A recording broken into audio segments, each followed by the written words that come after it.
Hello, dear bankers. Namaskar. Good evening. You all are welcome in this session. So CAIB Officers on Track class में आप सभी दोस्तों का स्वागत है और हम आपके साथ जुड़ चुके हैं आपकी क्लास के साथ. आज की इंपॉर्टेंट क्लास मॉड्यूल बी से है. मॉड्यूल बी से आज आपकी इंपॉर्टेंट क्लास है. और मॉड्यूल बी में जिस टॉपिक को आज हम लोग कवर करेंगे वो हमारा ट्रांजेक्शनल एनालिसिस. क्या है? Transactional analysis. मॉड्यूल बी की हमारी इंपॉर्टेंट क्लास है. ठीक है दोस्तों. और यहां पर ट्रांजैक्शनल एनालिसिस और हम जोहारी विंडो को पढ़ेंगे. दोनों इंपॉर्टेंट पॉइंट हैं जो कि हमारे एग्जाम में पूछे जाते हैं. जोहारी विंडो तो वेरी इंपॉर्टेंट है. ऐसा कभी हो ही नहीं सकता. 99% चांस होते हैं कि ये हमारी परीक्षा में से क्वेश्चन आए और आता ही है. ठीक है दोस्तों. चलिए तो क्लास को स्टार्ट करते हैं. सबसे पहले मेरा नाम है अरविंद सर और आप मेरे साथ जुड़ सकते हो मेरे Telegram channel JAIB by Arvind sir या QR कोड को स्कैन करके भी आप हमारे साथ जुड़ सकते हैं. तो सबसे पहले ट्रांजैक्शनल एनालिसिस की जब भी हम बात करते हैं तो ये मॉड्यूल बी का इंपॉर्टेंट कंसेप्ट है.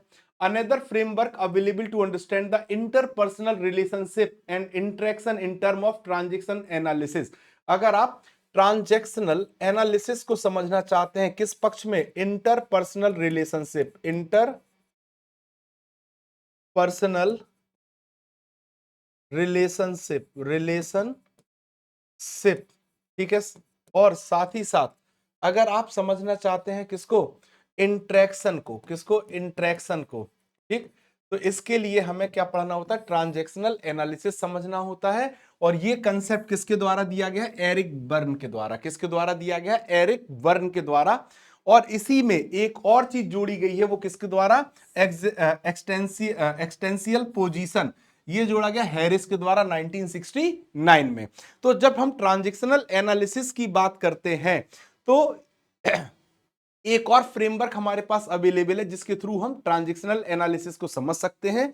इंटरपर्सनल रिलेशनशिप एंड इंटरेक्शन के थ्रू भी समझ सकते हैं. तो ट्रांजैक्शन का मतलब क्या है? ट्रांजैक्शंस की जब भी हम बात करते हैं तो it is the combination of stimulus and it's response in an interpersonal interaction. Interpersonal का मतलब होता है डिफरेंट, है ना. तो इनके बीच में जैसे मान लीजिए कोई मिस्टर ए है. मिस्टर ए ने कोई बात कही. दैट इज कॉल्ड स्टिमुलस, है ना. अगर मिस्टर ए ने कोई बात कही तो मिस्टर बी इसका क्या करेंगे? रिस्पॉन्स करेंगे. क्या करेंगे? रिस्पॉन्स करेंगे. ठीक है. मिस्टर बी इसका क्या करेंगे? रिस्पॉन्स करेंगे.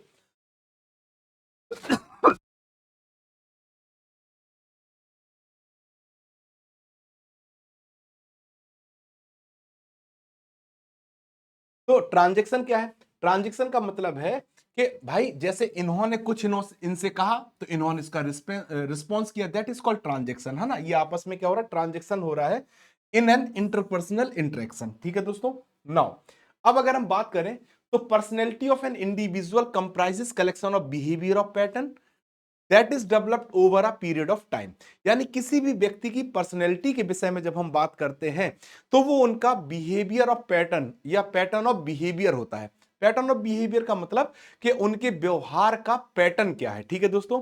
जैसे अगर हम किसी से बात करते हैं तो वो बहुत एंग्री होकर बात करते हैं तो वो उनका पैटर्न ऑफ बिहेवियर है. ठीक है दोस्तों. तो इसी प्रकार पर्सनैलिटी किसी भी व्यक्ति की एक पैटर्न ऑफ बिहेवियर होता है. और ये जो पैटर्न ऑफ बिहेवियर है ये तुरंत पैदा नहीं होता. ये लंबे समय पीरियड के बाद ही डेवलप होता है. So this behaviour pattern are evoke in different degree from 3 ego state, है ना. अगर आपसे पूछा जाए कि जो पैटर्न ऑफ बिहेवियर है, पैटर्न ऑफ बिहेवियर है, क्या है दोस्तों? बिहेवियर है. वो कैसे पैदा होता है? तो ये एक साथ नहीं पैदा होता. डिफरेंट टाइम, एक लॉन्ग टाइम पीरियड में होता है. और इसमें 3 हमारी ईगो स्टेट्स होती हैं. क्या होती हैं? ईगो स्टेट्स होती हैं. अब ये 3 ईगो स्टेट कौन सी हैं? सबसे पहले होती है पेरेंट. ठीक. दूसरी होती है एडल्ट और तीसरी होती है चाइल्डहुड. क्या होती है? चाइल्डहुड होती है. ठीक है दोस्तों. तो जैसे आप बच्चे होते हैं तो अलग सोच होती है, एडल्ट होते हैं अलग सोच, पेरेंट होते हैं अलग सोच होती है. तो एस बर्न स्टेट. अब बर्न ने क्या स्टेटमेंट दिया? Although we can not directly observe this ego state. आप डायरेक्टली इन ईगो स्टेट्स को नहीं देख सकते हैं. We can observe behaviour while individual is interacting और transacting and from this we can infer which is the 3 ego state is operating at the moment. तो अगर आप किसी भी व्यक्ति की ईगो स्टेट को देखना चाहे तो आप डायरेक्ट ईगो स्टेट नहीं देख पाओगे, पेरेंट या एडल्ट की या चाइल्डहुड की कौन सी ईगो स्टेट है। लेकिन जब आप उनसे इंटरेक्ट करोगे, जब आप उनसे बातचीत कर रहे होगे, है ना, इंटरेक्शन कर रहे होगे, तब वहां पर आपको उनके व्यवहार में ये ईगो स्टेट्स देखने को मिलती हैं। जैसे कभी कभी हम नहीं कहते, किसी से बात करके आते तो कहते यार बहुत वजनदार आदमी है ना, किसी से बात करके आते कहते अरे अब इनके अंदर तो लड़कपन है। ठीक, तो ये किस आधार पे आपने कहा, जब आपने उनसे इंटरेक्शन किया और इंटरेक्शन करने के बाद आपने आइडेंटिफाई की उनकी ईगो स्टेज। ठीक है दोस्तों, डन। आगे देखिए, अब अगर हम बात करें तो जैसे एक इन्होंने एग्जांपल दिया है कि an individual personality has a combination of 3 ego state. हम ऑलरेडी पढ़ चुके हैं कि किसी भी व्यक्ति की जो पर्सनैलिटी होती है, किसी भी व्यक्ति की जो पर्सनैलिटी होती है, पर्सनैलिटी होती है, वो पर्सनैलिटी किससे जुड़ी होती है, 3 ईगो स्टेट से। और 3 ईगो स्टेट्स हमने कौन कौन सी पढ़ी अभी, हमने पहली पढ़ी पेरेंट, दूसरी हमने पढ़ी एडल्ट, और तीसरी हमने पढ़ी चाइल्डहुड। ठीक है दोस्तों, तो यही बात कहा गया कि किसी भी व्यक्ति की पर्सनैलिटी एक कॉम्बिनेशन होती है 3 ईगो स्टेट की, which could be unique to an individual, और वो हर एक व्यक्ति के लिए उसकी यूनिक, अद्वितीय होती है, वो किसी और से मेल नहीं खाती। It would also not have a direct relation to the age, और इसका डायरेक्ट एज से रिलेशन नहीं होता है, any other demographic parameter of an individual. तो ना तो उसकी, देखो इनका कहना क्या है, पहले ये समझो, नहीं समझ पाए। देखो जैसे मान लो कोई व्यक्ति है, पर्सन है, कोई पर्सन है, और इन पर्सन की, इनका अगर आप पर्सनैलिटी से, पर्सनैलिटी, अगर इनकी पर्सनैलिटी के ऊपर आप जाओगे तो इनकी पर्सनैलिटी इनकी ईगो स्टेट से प्रभावित होगी, ईगो स्टेट से क्या होगी, प्रभावित होगी। ठीक, और इसको हम डायरेक्ट देख नहीं सकते, इनके बिहेवियर में ही देखेंगे। तो इन्होंने कहा कि इनकी पर्सनैलिटी जिस ईगो स्टेट से प्रभावित होगी, ठीक है, जिस ईगो स्टेट से प्रभावित होगी, वो ईगो स्टेट ना तो उनके एज से आप कनेक्ट कर सकते हैं, और ना ही उनके डेमोग्राफिक पैरामीटर के आधार पे आप डिसाइड कर सकते हैं। जैसे मान लो मैंने कहा कि ये कोई एक पर्सन है और इनकी एज 80 साल है, 60 ईयर्स है, ठीक है, 60 ईयर्स है, तो आप ये नहीं कह सकते कि ये 60 ईयर्स वाली बात करेंगे, क्या पता ये लड़कपन वाली बात करें। और मैंने कहा एक व्यक्ति ये हैं जिनकी उम्र अभी मात्र 40 साल है, 40 ईयर्स है, क्या पता ये 60 ईयर वाले से ज्यादा मैच्योरिटी से बात करें। तो वही बताया गया है कि किसी व्यक्ति की पर्सनैलिटी जो ईगो स्टेट से प्रभावित होती है, वो एज और डेमोग्राफिक पैरामीटर के आधार पर आप डिसाइड नहीं कर सकते। ठीक है दोस्तों, डन है, क्लियर है। तो thus may have an individual who proportionately more adult, यानी जो ज्यादा बड़ा है, at the age of 16 and have another individual who is more child at the age of 60। तो अगर किसी व्यक्ति की उम्र 60 साल है तो वो क्या पता लड़कों की तरह बिहेवियर करे, और अगर किसी व्यक्ति की उम्र 16 ईयर है बट वो शायद बड़े एडल्ट की तरह बिहेवियर करे। तो इसीलिए इन्होंने कहा है कि direct relation to the age is not related, any other demographic parameter of an individual is not related with the ego state or the personality of an individual। ठीक है दोस्तों, नाउ अगला पॉइंट। अब इन्होंने क्या कहा, Eric Berne define the ego state consistent pattern of feeling and experience. अगर आप ईगो स्टेट्स को मतलब डिफाइन करना चाहें तो एरिक बर्न ने इसको डिसाइड किया या डिफाइन किया। तो पहली ईगो स्टेट थी पेरेंट ईगो स्टेट, इसमें क्या होता है, रेगुलेट बिहेवियर और न्यूटर्स, है ना। क्या होता है कि किसी भी बिहेवियर को ये क्या करते हैं, रेगुलेट करते हैं, कंट्रोल करते हैं। ठीक है दोस्तों, साथ ही साथ उनका लालन पालन और पोषण भी करते हैं। वहीं पर मोर एथिकल, बहुत ज्यादा ये एथिकल होते हैं, क्या लिखा है, कंसियंटियस बिहेवियर, यानी ईमानदार बिहेवियर वाले होते हैं। Influence by preaching from parent and elders, और इनका जो व्यवहार है वो बड़ों से प्रभावित होता है। ठीक है दोस्तों, तो ये हमारी पेरेंट ईगो स्टेट है, यानी जैसे पापा, जैसे मान लो आप में से बहुत सारे लोग पापा बन चुके होंगे, तो आप हमेशा बच्चे को रेगुलेट करें, नहीं नहीं वहां मत जाना, वहां मत जाना, अरे पढ़ाई करो पढ़ाई करो। तो ये सब है क्या, ये पेरेंट ईगो स्टेट है। है ना। अगर बच्चा कोई गलत काम करके आया, कहीं से टॉफी ले आया, किससे लेके आया टॉफी, क्यों लेके आया टॉफी, गलत बात होती है ना। तो आप यहाँ पे बड़ों से प्रभावित होते हैं और बड़ों वाली बात करते हैं, जिससे कि आपकी जो नेक्स्ट पीढ़ी है वो ज्यादा मतलब संभल के रहे या सही सुरक्षित रहे, वो अच्छे रास्ते पे चले। तो ये सब बात हमारी पेरेंट ईगो स्टेट में देखने को मिलती है। दूसरा होता है adult ego state. Adult ego state में क्या होता है कि जब हम एडल्ट होते हैं तो हम ज्यादा से ज्यादा इंफॉर्मेशन को कलेक्ट और गैदर करना चाहते हैं, जिससे कि हम एनालिसिस कर सकें, चीजों को समझ सकें, है ना। तो वही बात यहां बताई गई है कि collect information and processes it, information collect करना और उसको प्रोसेस करना for what, more of analytical क्या लिखा है, रेशनल एंड प्रैक्टिकल ओरिएंटेशन। तो यहां पे आप तार्किक और व्यवहारिक बात करेंगे। फिर चाइल्डहुड ईगो होती है, यहां पे वो मस्त रहना चाहता, बच्चे की उम्र, कहते नहीं जब तक स्कूल का समय था तब तक मस्त थे, कोई टेंशन नहीं थी। क्यों नहीं थी भाई टेंशन, क्योंकि this state is concern with the creativity, यहां पे आपके अंदर क्रिएटिविटी होगी, क्यूरियसिटी होगी। क्यूरियसिटी माने होता है जिज्ञासा, आप ज्यादा से ज्यादा चीजें पूछना चाहोगे, जैसे बच्चे घर में पूछते हैं। रिएक्शन आपको देखने को मिलेगा टू द अदर्स, एंड वो जब चाइल्डहुड में होता तो एडजस्ट भी करता अपने बिहेवियर को। पापा ने कहा बैठ के पढ़ो, टीवी नहीं देखनी है, तो भैया टीवी नहीं देखनी है, बैठ के पढ़ना है जो पापा ने कह दिया, तो एडजस्ट बिहेवियर भी होता है। सो यहां पर जो बिहेवियर होता है with the motive of enjoyment, यहां पे आपका या चाइल्डहुड का जो भी मोटिव होगा वो एंजॉयमेंट होगा, आनंद की तरफ आप जाएंगे। कहते नहीं जहां मजा आता वहां जाते हैं। तो thus the individual are either okay और नॉट ओके। तो जब आप दूसरे के साथ अपना बिहेवियर देखते हो तो यहाँ पे 4 लाइफ पोजीशन होती है। जब आप दूसरे के साथ अपने बिहेवियर को देखोगे तो यहाँ पे 4 स्टेज होंगी दूसरों के साथ। पहला, I am okay you are okay, यानी दोनों को वैल्यूज हैं और दोनों का इंटरेक्शन बहुत अच्छा है। I am okay but you are not okay, यानी मैं अच्छा हूं और दूसरे के साथ ज्यादा अच्छा बिहेवियर नहीं है, इसलिए हम दूसरे को ज्यादा वैल्यू नहीं दे रहे। I am not okay you are okay, यानी यहां पे जो value, you have a value but I don't have value, यानी दूसरे की तो वैल्यू है बट अपनी वैल्यू नहीं है। I am not okay you are not okay, यानी दोनों की ही कहीं ना कहीं वैल्यू नहीं है। तो इसी आधार पे हमारा क्या चलता है, रिलेशन चलता है।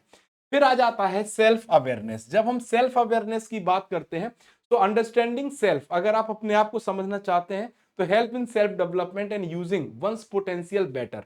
तो वहां पर आप जब खुद को समझेंगे, खुद का विकास करेंगे, तब आप अपने पोटेंशियल को और बेटर बना पाएंगे। सो इसको एनालिसिस करने के लिए हम हमेशा क्या करते हैं, स्वॉट एनालिसिस करते हैं। ये क्वेश्चन बहुत एग्जाम में पूछा जाता है। एक स्वॉट का फुल फॉर्म पूछा जाता है, एक वू का, VUCA, वू का ये वी है, ठीक है।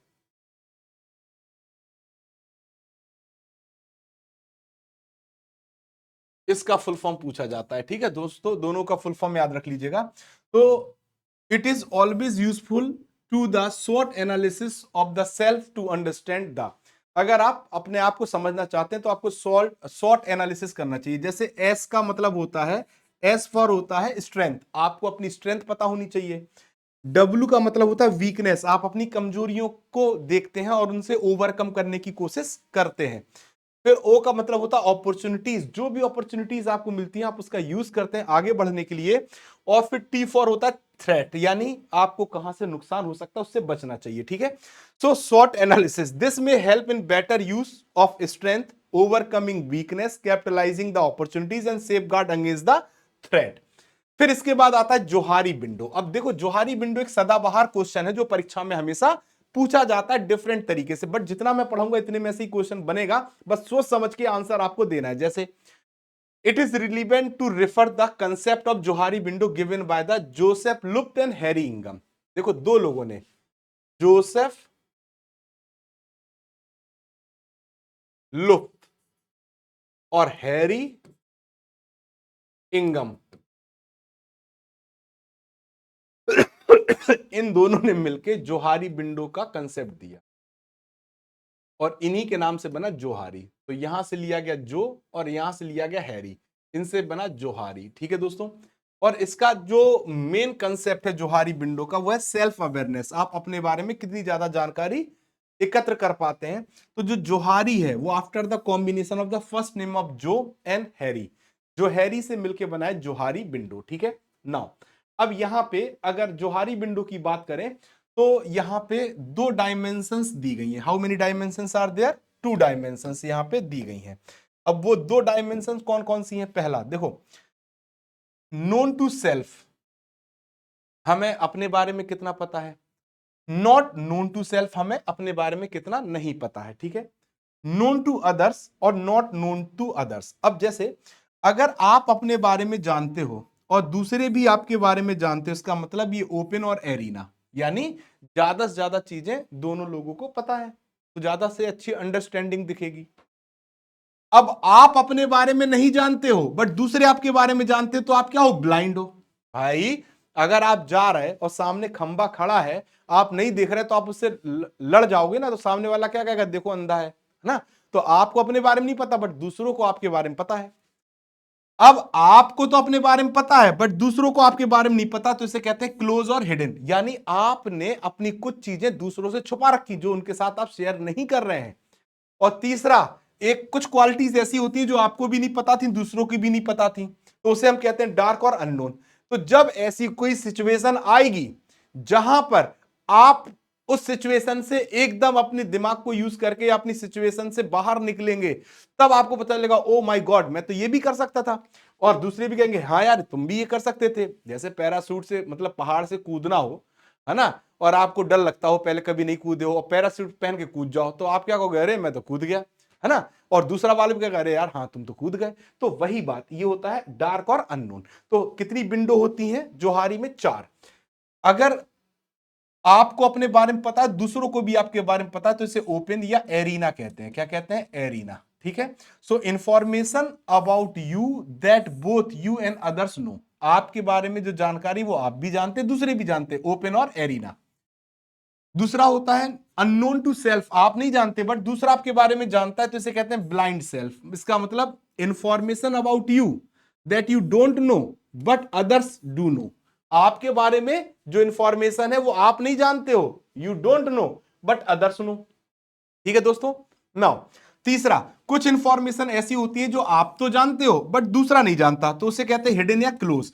इसका मतलब है information about you that you know but others don't know, तो उसे हम हिडन कहेंगे। ठीक, और अगर आपको भी नहीं पता है, दूसरे को भी नहीं पता है, तो उसे अननोन या डार्क कहेंगे। तो ये वाला चित्र एक बार जरूर देख लीजिएगा, ये वाला चित्र जरूर देख लीजिएगा दोस्तों।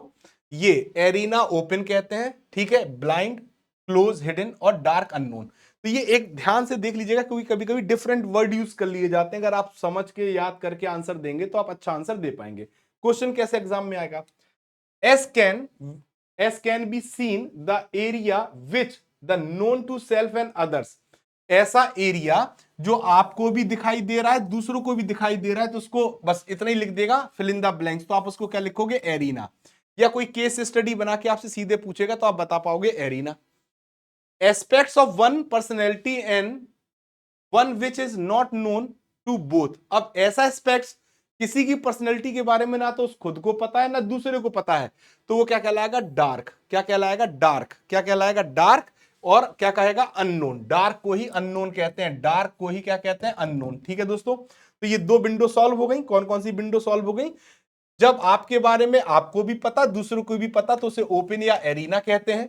जब आपके बारे में ना तो आपको पता ना दूसरे को पता, तो उसे अननोन या डार्क कहते हैं। ठीक है दोस्तों, फिर उसने क्या बताया कि ऐसी कोई इंफॉर्मेशन जो दूसरे को तो नोन है बट आपको खुद को नहीं पता, तो उसे हम कहते हैं ब्लाइंड। क्या कहते हैं? ब्लाइंड सेक्शन, है ना। और ऐसी कोई सिचुएशन जो दूसरों के लिए तो क्लोज्ड है बट आपको पता है, तो उसे कहते हैं क्लोज्ड सेक्शन या हिडन सेक्शन।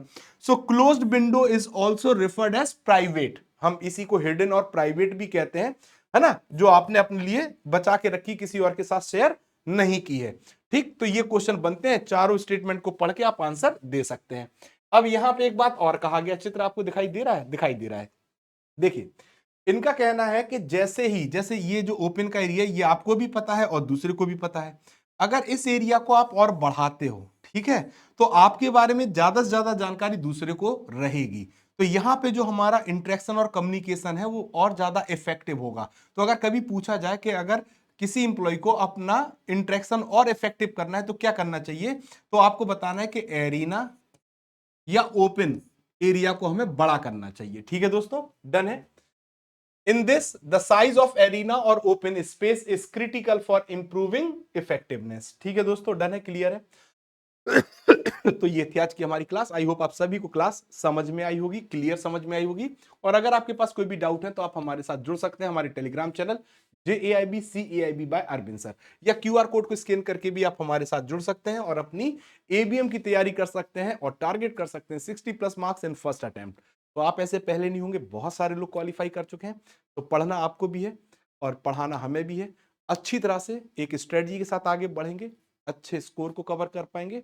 और तो डेली आप हमारी क्लासेस में जुड़ते जाइए और एक एक इंपॉर्टेंट पॉइंट्स को पढ़ते जाइए, उनके को समझते जाइए। जो डाउट हो टेलीग्राम पे शेयर करिए, हम आपके आंसर देंगे। आज के लिए बस इतना ही। Thank you very much. Thank you.